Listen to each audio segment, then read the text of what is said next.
Hey guys, Luna here, and welcome back to our life. Let's just get right into it, shall we? Baxter must have gotten stuck at a light, since it took another few minutes for him to show up. He gave a jaunty wave and sped walked over. Hello. Hello, everyone. I see you've gotten here safely. Pleasantries were had, and the gang pressed onward. Miranda broke away from the group with a clear mission in mind. She rode an orange cart enthusiastically. Now you're ready to go. Baxter grinned at her in return, but gave the line of carts a glance. We should take another. One cart likely won't be enough. Agreed. Good call. He shrugged his shoulders and fetched a second cart. Every single candidate was the same sun-faded plastic. He took the nearest option. Excellent. Let's proceed. The same familiar store from a long time ago. Miranda led the way through the heart of the store, both carts clattering along on old squeaky wheels. She methodically started at the passing aisles. What? Oh hey, Randy knows, but I gotta warn the rest of you. There's an all-on-hands-on-deck meeting at this event work, so I can't make any of this stuff. After the drop, I'm gone. Terry faced you with a sheepish expression, not entirely unapologetic. You're gonna have to take my place in the crafting circle, Luna. Shaking your head slowly, you clicked your tongue with fox disappointment. Missing out? Just think of the ways you could have showed off your talents to Miranda. Terry snorted at your gentle teasing and wrapped an arm around his girlfriend. I know, I'll have to make it up to her later. That's totally fine. I appreciate the both of you being here and helping as much as you have.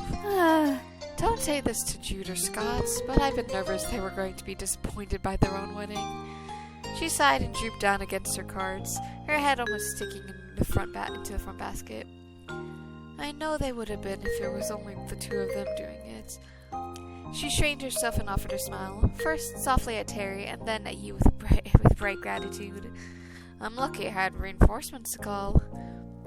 Though, when she turned to Baxter, she demurred. Thank you. You've been a great to have on our side too, Baxter. Thanks for accepting the job. You didn't have to. Most planners wouldn't. Gladly. I would do this gladly. Everyone has placed lots of faith in me, and I want to honor that.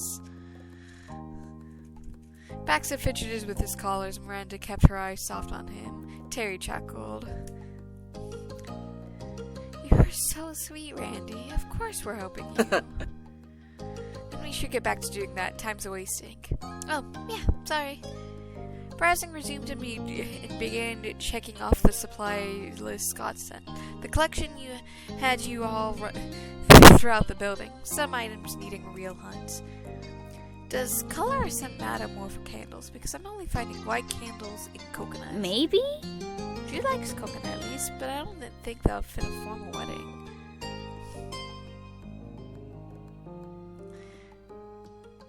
Terry, you're in the beach-themed section. Pointing into the sign plastered in the shelf above him, he tried not to laugh. Terry's eyes widened at the obvious. That explains sea breeze and pineapple options. I didn't notice either. Let's move down. Baxter nodded approvingly. Along the way, he spotted a floral section and a summer section too. Was summer really that different from beach? Maybe in other places? In Cali, they were one and the same. I feel like it should be but in Cali they were. But I don't know. But since the white candles of the proper variety were secured, the supply team moved on to the next items. Now having a better scene of how the store was laid out, it went quicker. After a decent pile had been accumulated in both carts, Baxter spoke up. He had found the more unique bits and bobs.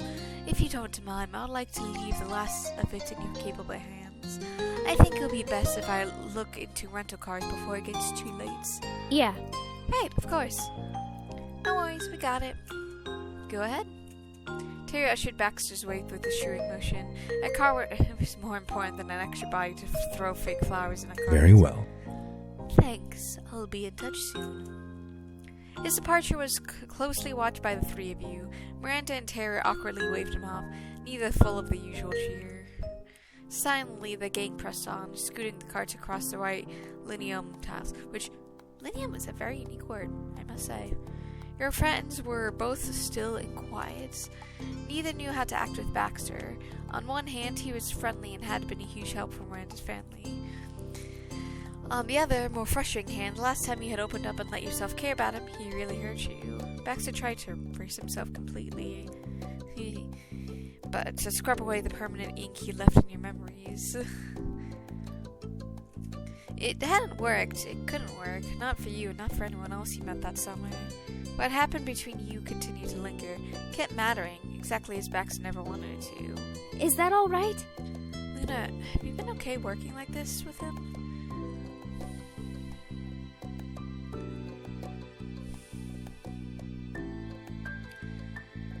I'm not sure.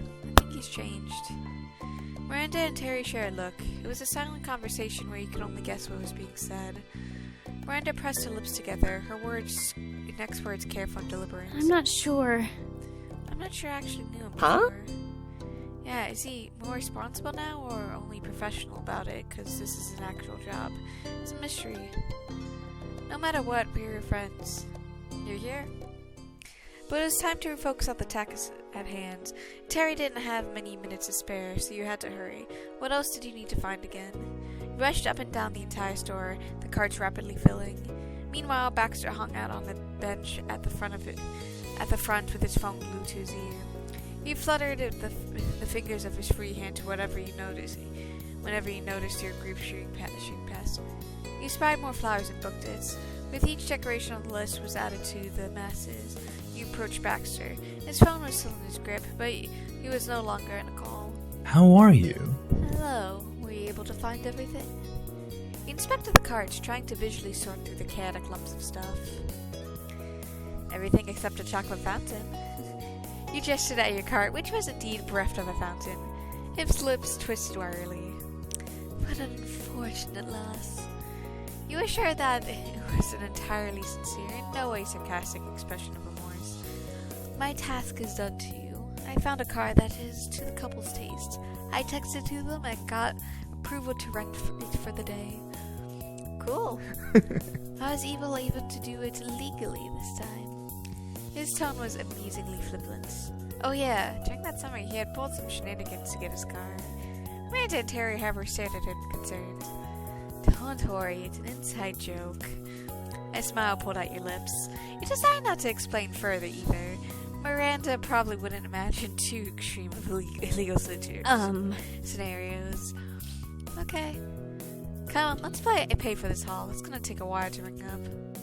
The rest of the gang agreed, and you and Miranda drove your car to a blessedly empty checkout line. After several minutes of listening to the beeping of items getting stands, Miranda swiped her card. It was done. As you headed to the parking lot, Miranda checked her phone and frowned at the time. You yourself did a double take at how long the shopping had taken. Not again. The craft store is dangerous. Honestly, completely agree. Are you sure you have enough time to drop us off at work before work, Terry? Uh-huh, no problem. I don't want to cause any more trouble with you. No way. Don't worry, it's not like I can just leave you here with 50 million decorations. Someone would have to be strapped to the roof of Baxter's right to make everything fit. Okay. Alright, thanks again for this. Hustling, you stuffed the various bags into Terry's cars. It was fortunate his van had so much space, but even then it filled up. Maybe you could hold some of the bags in your lap? Baxter noticed a conundrum and hummed at the mass of bags remaining. They resembled a tentacle monster when the wind whistled by and waved the transparent plastic cans. I can do that. I can take the more delicate pieces and store them separately in my trunk. Jude and Scott's home isn't ridiculously far from the city. I don't mind popping over there first. Thank you, but are you sure? You don't need to go through all that trouble. Hey, it sounds good to me. That'll be handy. Of course, let's pack them securely. Soon enough, the van was once again on the road with Baxter's car bringing up the rear. Does anyone remember how to get to Jude's home? Oh. Well, she quickly pointed her finger to the right, only to earn a laugh from the efforts. I'm kidding, but wouldn't it be funny if we got lost? I wonder if Baxter would follow us or keep to his GPS's directions. We could try taking a radar back.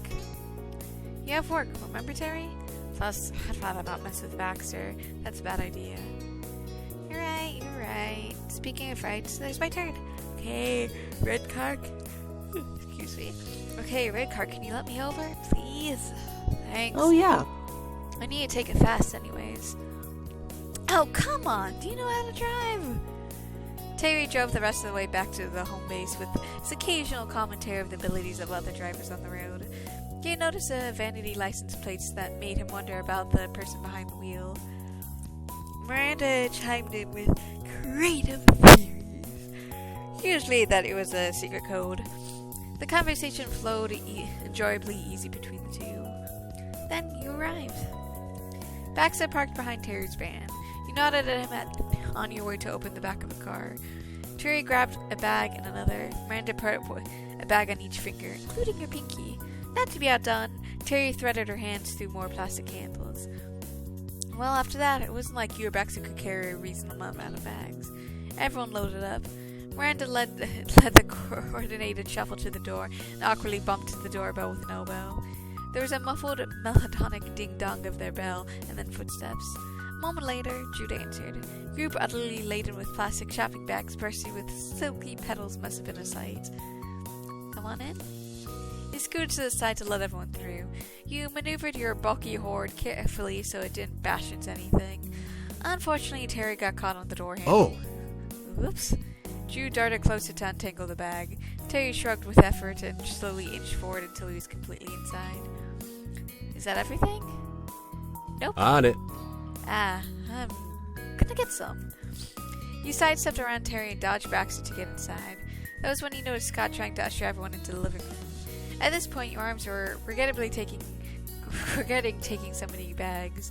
Superstitiously, you began eyeing any likely surfaces you could deposit them.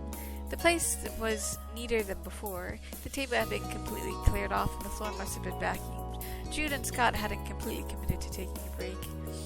Scott directed the group to where the supplies should go. Quickly, you shed the weight and the others were only a breath behind you. Miranda subtly massaged your hands while Terry slumped against the wall. Jude returned with the leftovers, which was still a generous armful of stuff. Now that's everything. You guys needed a lot of stuff. He wiped her brow dramatically as if coming from the car had been back-breaking labor. It would have been more of a joke if he wasn't actually breathing hard from carrying so much. Yep. Jude did not humor Terry's act and added his armful of bags to the pile. 2 cartfuls took a lot of space. Terry surveyed the scene, mentally checking things off and nodded with approval. I leave this in your capable hands. Thanks. Bye, Terry. Thanks for doing this. Yeah, you're such a good dude. Forget it. Never let Randy down. Or you two also. Miranda brightened at her ever chivalrous boyfriends. Good luck, Terry. See you later. See you later.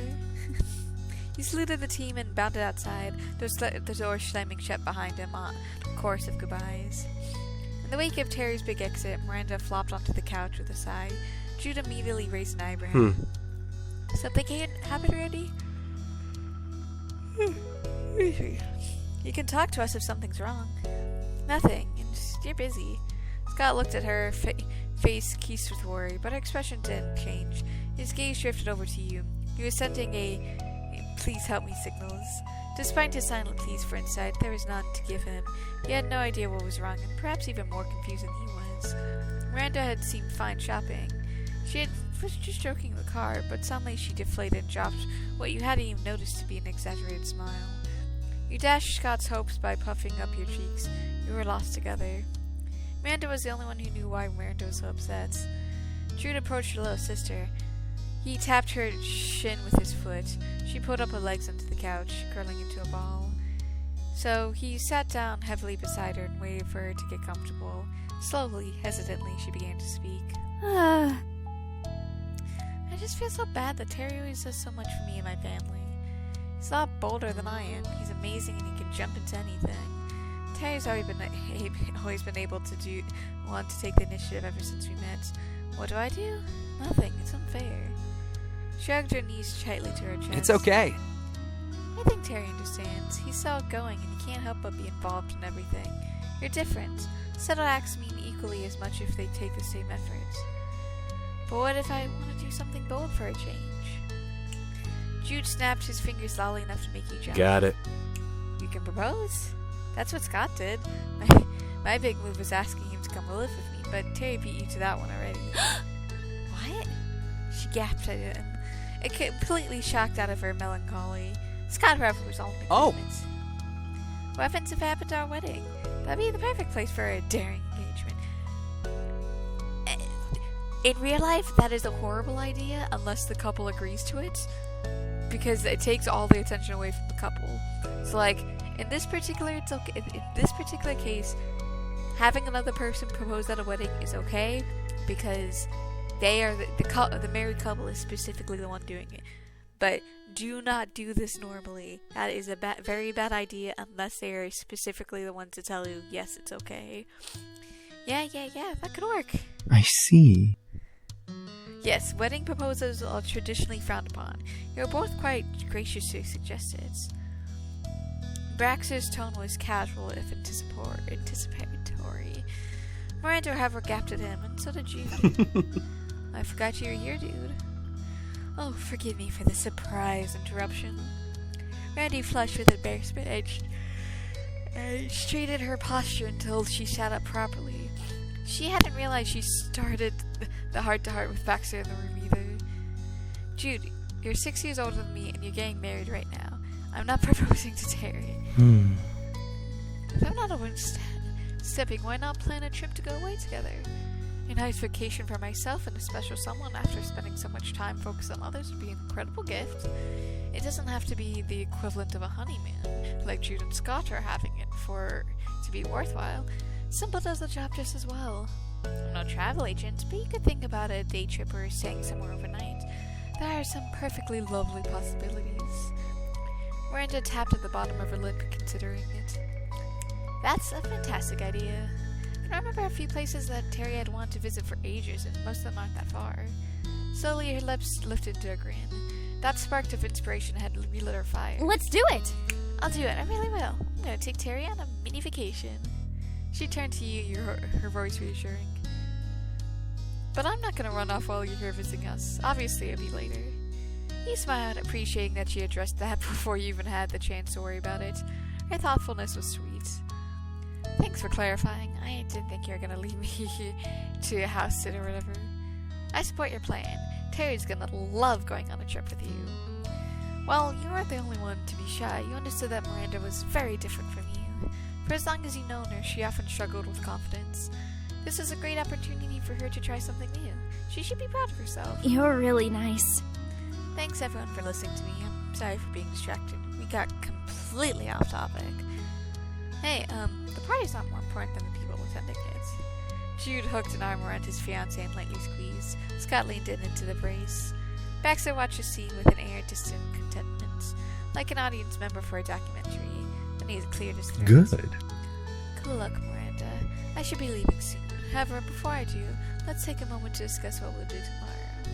If the centerpieces are the final element, we won't need to meet in the morning.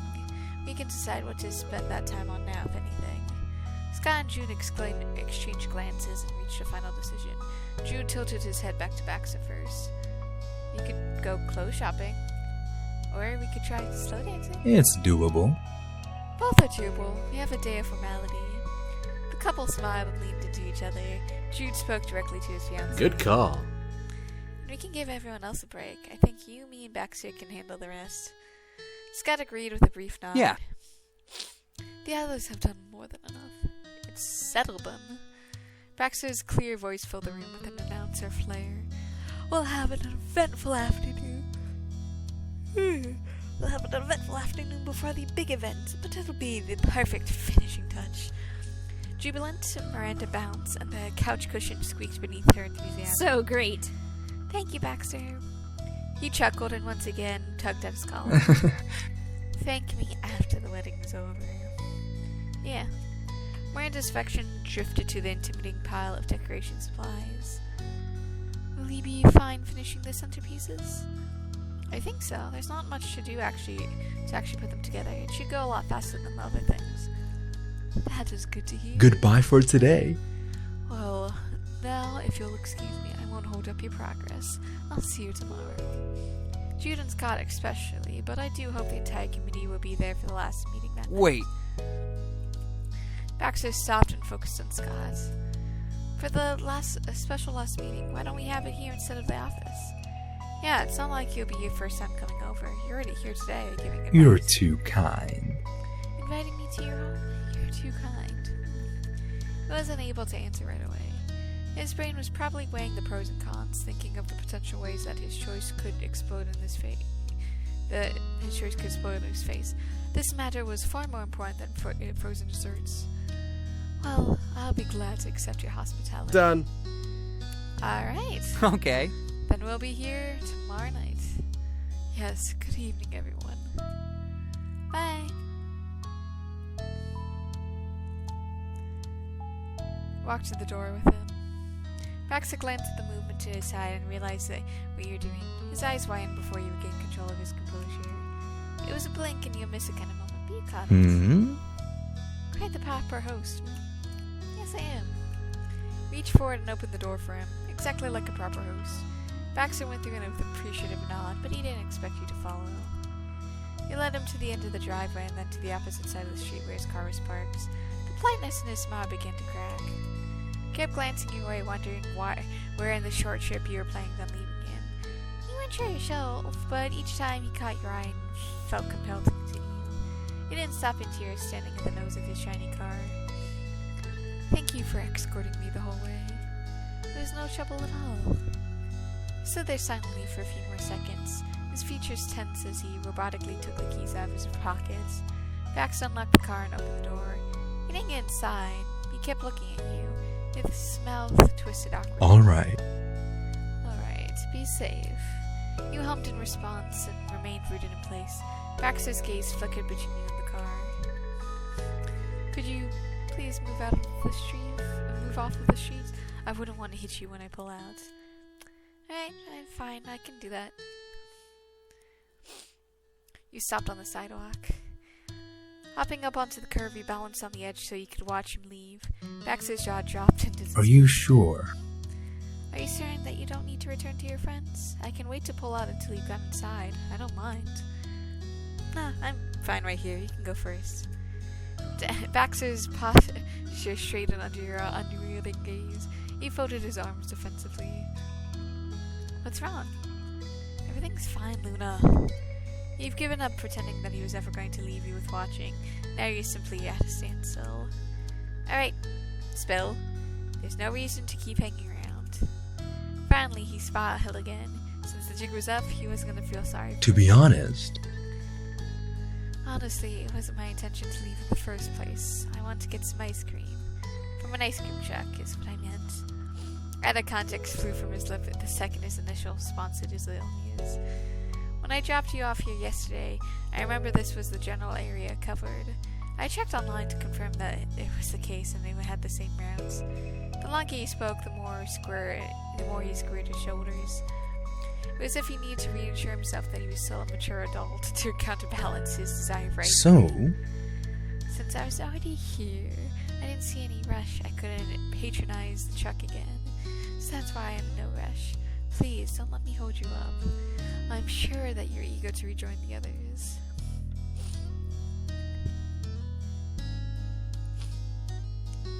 I wouldn't mind some ice cream. You sheepishly rubbed the back of your neck and broke eye contact. No truck so far. I see. I see what out is. Yeah, I'll text Miranda to let her know I'll be back soon. Baxter carted his fingers through his hair, the corner of his mouth crooked. At this point, it's out of my hands. You know what I'm up to.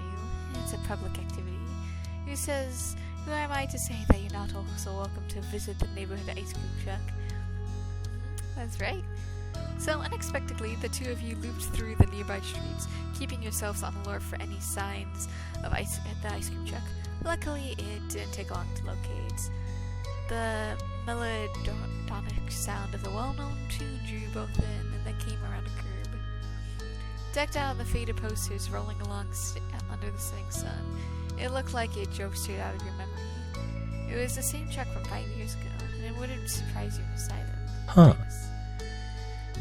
Yeah, honestly, yeah, that wouldn't surprise me. We found it.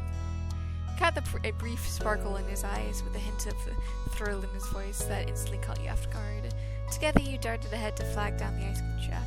After a minute, the side window snapped open. Hello, what kind of sweets do you want today? Baxter stepped forward closely, flashing his dazzling grin. Oh, I appreciate you stopping for us. We appreciate it a lot. Of course, people of all ages love ice cream. It's a lot of joy that brings us all together. That is very true. Would it be possible to get an ice cream sandwich? Oh, and some napkins too, if possible. Can do? Oh, still preferred those. Something that your memory made your chest tighten. You weren't quite sad, but his sentiment wasn't happy either. Baxter graciously sit to his side seat with her next. You could feel his curiosity poking at his skin. And you? She leaned slightly out of the truck. You hastily glanced over the menu. It was even more sun-bleached, but the shapes were distinct enough to tell apart even with the washed-out colors. Oh. You know what? There's so much that I can do.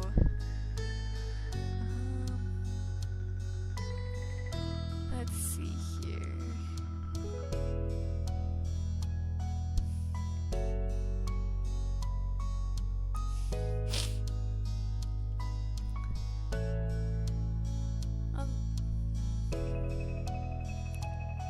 I'll do a chocolate-dipped ice cream cone.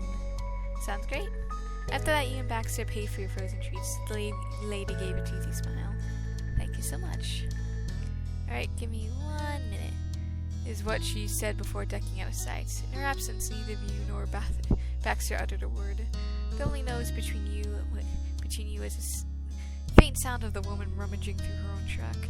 Then, just as promised, she returned about a single minute later. Baxter retrieved his desired ice cream sandwich and a handful of white paper napkins. The woman extended an arm out to you next, passing you the chocolate-dipped ice cream cone. Thank you so much. Have a fantastic evening. I'll be enjoying mine. I'll be enjoying mine much more than this. You're welcome. The woman laughed at his niceties and then latched up the window. He waved as the truck roared to life before puttering along the streets. Well, I suppose we should start finding our way back. Yeah. Baxter strode leisurely along with his free hand in his pocket and the other carefully pinching his treats. You kept up with him, sampling your own frozen desserts. Baxter waited for you to complete your first taste. His brow raised curiously seconds before he voiced his question. what do you think? That was yours. It's better than not having a treat. He grinned, easy to be pleased after your busy day. Baxter took another bite and contemplated something while he chewed. Glad to hear it. Sadly, I think I'm a pickier than that, but it's a wonderful concept. It struck you that as long as Baxter was placated with his dessert, he wasn't running off. For the first time in a long, long while, the two of you might actually be able to talk.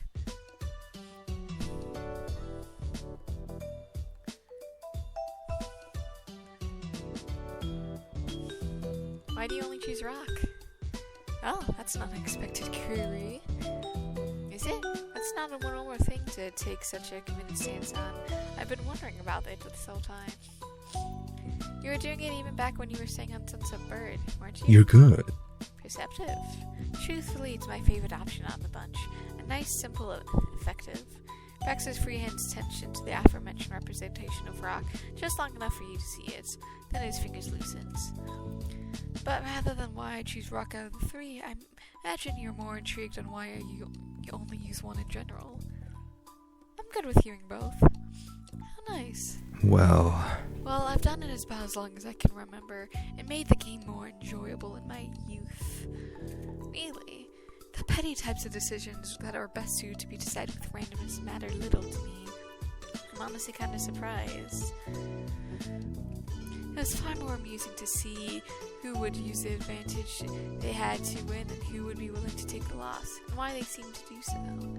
Baxter glanced toward the distant sky. At the bare minimum, I'm not that much of a brat any longer. Honestly understandable. to be honest. As an adult, I mainly use it to get away with not making decisions of my own. Whoever is playing with me has the responsibility to win or lose because what they're up against is preordained.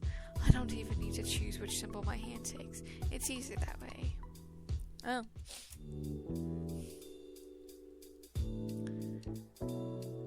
Why did you become a wedding planner of all things? It fits, but I have no idea how it could have happened. Baxter held onto your question for several more moments. He closed his eyes consideringly. Let's see. I received a degree in business management after all. I always assumed working with fellow employees within a company would be preferable to dealing with the wider public. However, in practice, I found that event planning best suited my strengths. I'm fortunate that thanks to my upgrading, I happen to be well acquainted with formality and what it takes to authentically achieve for an event. It's a unique kind of direct experience to wield. Additionally, I deal well with a high level of control and detail work one must take in a stressful event. When it comes to work, I absolutely can make decisions.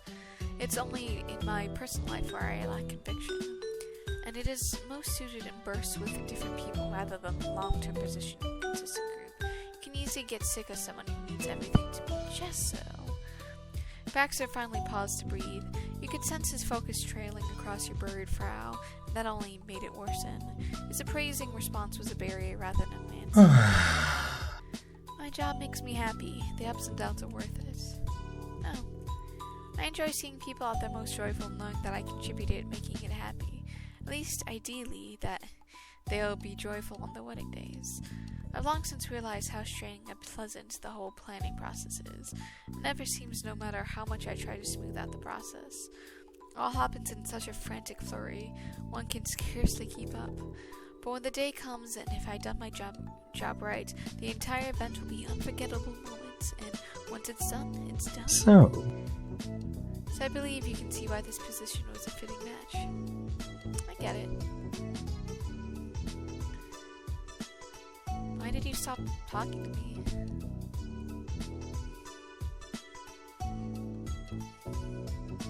Even right now, you're keeping yourself at a distance. I know. Baxter's steps dragged. Apparently he needed to physically distance himself now that he tried to close the emotional gap. I asked myself similar questions, believe it or not. Baxter took a deep and steady breath, then ran a finger along the edge of his swooped brain. you need to understand. Luna, I do want to be perfectly clear. You are wonderful. Never doubted that. What happened? I do exactly that to everyone who unfortunately crosses my path. The acquaintance I made at college, dancing partners, the friends I had since childhood, my parents, though that's entirely different story. The point of the matter is, excluding those I interact with regularly due to work, I have no relations whatsoever. That's simply the way it goes. I found his words incredibly hard to believe. Nothing was simple about his explanation. Baxter cut things off there. He was not willing to deal with that part of himself, but surprisingly, he also didn't take it out on you as he had any other time he tried to get personal. The topic just drifted and he let it. It left a truce between both of you in that moment, and for the evening you could make peace with that. So, do you still dance, besides from helping the couples to plan for? No. Not competitively. Actually, I haven't kept up with it as a hobby. These days I only do it when it comes up with my clientele. His gaze trailed off in the distance. I love dancing, but unfortunately there isn't room for everything. I imagine you must have dealt with similar situations in your adult life by now. You stared straight ahead at the empty road and thought about it. He was right. Adulthood brought hard changes, and yet it seemed impossible to separate dancing and Baxter in your mind. I guess. Having said that, I can't complain. There was a rather low chance that my love of dance was going to be utilized in my actual profession, and yet here we are. Not bad. Silver linings and all that. Honestly, he has a fair point. Like, at least he still gets to use a little.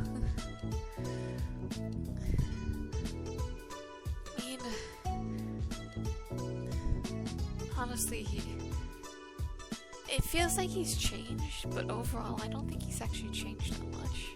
Yes. I have to agree. I don't feel like I've changed in the slightest. I'm an actual resident of California now, and despite living here for nearly a year, I haven't so much as dipped my toes in the ocean. I'm still far too nervous for that. Embarrassingly, I'm not a beach man like Terry. I'm not even the B-man anymore. He calls me Baxter.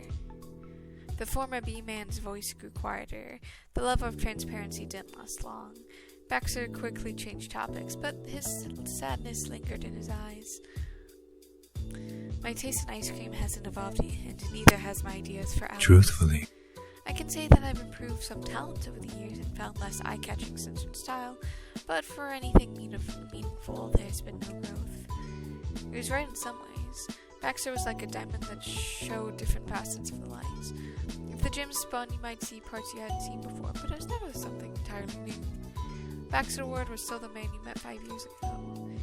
His lips twisted bitterly, but he fixed that with a bite of ice cream. He held the sweetness on his tongue before swallowing. Don't mind me about me and my ramblings. The two of you continued on your path to Jude and Scott's house, surrounded by the end of the day's ambience of crickets and distant cars. You stole a glance in his direction. Somehow, Baxter still hadn't finished his outside ice cream sandwich. You couldn't help but wonder what was happening inside his head. Since he'd returned, everything came with a thick layer of fog to trudge through.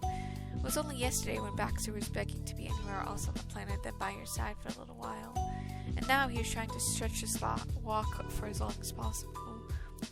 Was it because of him or because of you? Were you both doing something? Would any of this even matter by the day after tomorrow? Does it even matter right now? Time had run out to say anything else. Baxter plopped the last bit of his ice cream into his mouth and crumpled the wrapper paper up. He was finished with this. Baxter tidied himself up as well as he could and wrapped with cheap paper napkins. He didn't use them all and offered the remaining ones to you. You accepted them. Thanks. He stashed napkins to your pocket. Baxter's amicable smile didn't change. Thank you. Thank you for accompanying me, Luna. As you both can see, my car is right over there. I won't keep you any longer. Good luck with the centerpieces. I'm sure they'll turn out wonderfully. I hope so. I'll see you around, right? Yes, you will. He got into his vehicle for real and was gone again. After an exceedingly long break to see him out, you returned to the house. The door was unlocked with your tryst of your wrist. The sight earned a grateful sigh. It was a lucky gift of fate that the front door was left open. No one had checked since you were gone. You were able to slip inside and rejoin the others without any extra awareness. Or at least that's what you thought. Miranda, Jude, and Scott stopped what you were doing to stay at your entrance. They must have heard the door close. Awkward. Hey. Hey? Jude at least didn't have an interest in asking you probing questions. He punctuated his greeting with an easy smile and resumed his silk flower arrangement. Wow. The missing Luna magically reappeared. Were you talking to Baxter? He folded his arms across his chest and watched you with an honest curiosity, unlike his soon-to-be husband. You couldn't just let the delay slide without mention. I feel like that extra let shouldn't be there. But he couldn't let bygones be bygones either. Yeah, we talked for a little while. You were catching up. Miranda showed his relaxing news. After experiencing the impact of that summer firsthand, she understood the magnitude of that step. Really? So you seriously did know him from before. I did, and do, sort of. He saw Baxter Ward. Letting that information sink in, Scott removed his glasses and idly cleaned the lenses on the top of his shirt. He slipped them on and then sheepishly scratched the top of his head. I imagine this Baxter stuff is old news to you, but I'm finding it so hard to imagine. Sorry, that's probably because you're the only one of us who hadn't met him before now. What? Well, that comment was finally enough to pique Jude's curiosity. Amanda snickered as Jude put him to sit with flowers down. When did I meet him? Well, you didn't talk to him, but you had to have seen him. No clue. That I'm more confused. Remember my 19th birthday party? He was there. Your 19th birthday? Yes, he wasn't there as a guest. Baxter was one of the main people who put the whole party together. Jude's brow pinched and he gazed into the distance at nothing in particular, scratching at the recesses of his mind. At last a spark behind his eyes brought him back to the presence. I remember that one strange dude, the edgy kid who kept messing with the chocolate fountain. Why was he there? That's a real question. The grin stretched ear to ear hearing Drew's recollection of Baxter. Not typical of him. Somehow seeing a strange monochrome man at his little sister's party didn't prompt him to ask any questions then. It was never too late though. That was Baxter. And now that random edgy kid is planning your wedding. Ta-da! What? What? That was Baxter? With the eyeballs? Jude repeated those words slowly. He needed a moment to process. Yes. Then he dropped, folding like a chair. You'd never heard him laugh that hard. He was shaking. In contrast, Scott kept his composure. The longer Jude continued, the higher Scott's eyebrows raised. What do you mean with the eyeballs? What was wrong with his eyeballs? The American siblings were both peeling with laughter at that point. He could only hope Baxter had driven far enough away not to be able to hear it himself. Nothing. There was nothing wrong with anything with Baxter's eyeballs, I think. Poor Scott. He never experienced Baxter's black and white glory in person. It wasn't something any of you could convey with words. Ew. Jude pressed his palm to his own heart and leaned against the couch cushions until his breathing calmed down. Scott, you had to be there. You looked like a fool. Let's not hold it against you. Guess so. I'll take your word for it. Jude scooted to the edge of his seat and grinned widely at him. He gave Scott's leg a On hit. it. Time to get to work. Flowers won't arrange themselves. Scott bobbed at his head, still in daze, and the three of them got up to get up to speed with their crafting circle. The rest of the evening and well into the night was spent joking, sharing stories, and creating beautiful masterpieces. At one point, a new message in the group chat caught everyone's attention.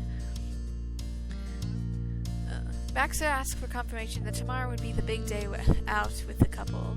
We weren't sure if it was only in your head, but Baxter's phrasing felt a little bit more friendly than his prior updates. He even used the thumbs up emoji. That was completely new. You went to bed and hoped this might be a turning point. Things were coming together. The next day, you had the morning, afternoon, evening to yourself. Jude and Scott were gone until late. However, they managed to keep up with everyone in the loop while they were gone. The group chat buzzed with various updates throughout their adventures. There were glimpses of the suit stores they were checking out, the event room that they used for practicing dance in, a picture of the three of them presumably taking a break.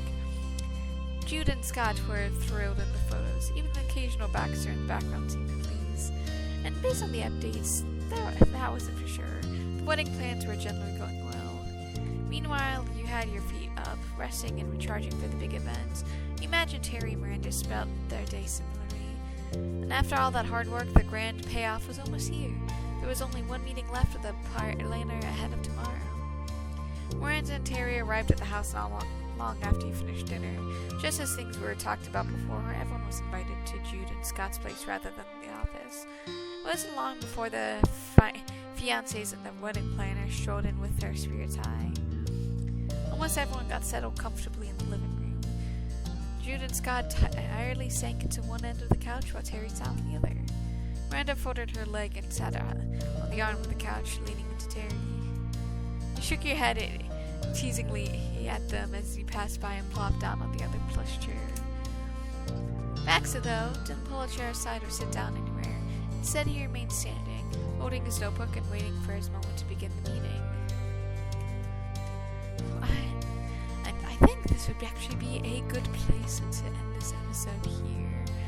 I hope you guys enjoyed this, and I hope you guys have a good day, night, week, month of your lives, and may the stars forever guide your path wherever it might lead you into the future, and I hope to see you guys again soon.